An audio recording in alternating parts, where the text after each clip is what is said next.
This salvation, if you understand it, you'll be joyful for the rest of your life.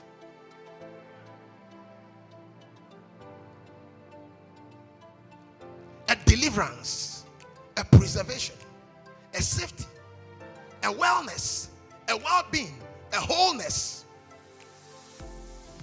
which is so great. He explained a little of his greatness. This salvation is so great because this salvation is not a man trying to save. It is God who himself is the agent of the salvation. The sacrifice on the altar for the salvation is not bulls nor cows, but God himself become man, dying. The blood of the sacrifice for your salvation is not bulls, but it's the blood of God flowing on the altar of the cross.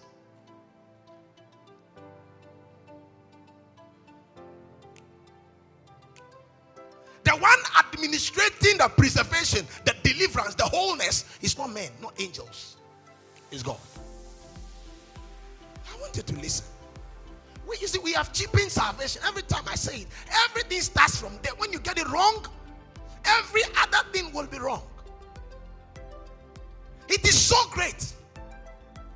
A salvation based on better promises, on a better covenant, a salvation that is only lost when you renounce it, not when God decides not to. When you renounce and denounce it. That's how great it is. It's eternal. It covers all space. You see, but we have cheapened it. We have made it become cheap. But the cost of that salvation is so dear to God. Your price, the price for your salvation, your deliverance, is God himself. Let me turn it around. What can save you is not bulls, but God himself. And what has saved you is God himself. So place value on yourself and know how much you cost. Man is a masterful creature. Sometimes when I begin to go here, then it looks like I'm being even heretical. People fear to preach what I'm preaching, but I have lifted my hands to God that I'll preach it anyway. Because see, this salvation is so great. It is not a man working, it is God at work. You know what Romans said? He said, I will do a quick work. When you are told, you will not even believe.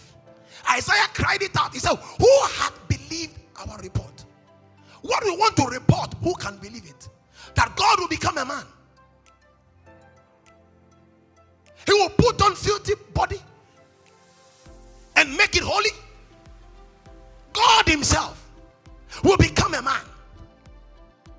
And not just a man, humble himself, empty himself of glory and become a man. As us who will believe this? He said, he shall grow up like a tender plant. We shall not desire him, we shall not like him. As us who will believe that God comes to town and he is clothed in flesh, born in a manger like the Bible said, that God will show up, and when he shows up, he has no beauty that we should desire. This is Isaiah reporting. Isaiah says, shall come as a light to the Gentiles, but those that he will come to, they will not receive him. Isaiah goes on to say, he said that when you see him, there will be a period in his life where God will be against God. Pay attention for your sake. He said, who will believe such a thing? He will be bruised. He will be broken.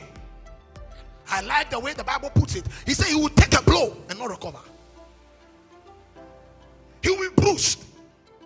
The chastisement of our peace shall be on him. Who can believe such a thing? That the punishment you seated there deserve, and I standing up here deserve, before we got saved. He will take all. He will receive stripes. He will receive strikes. He will receive beatings for our sake. Isaiah said, who will believe such a report?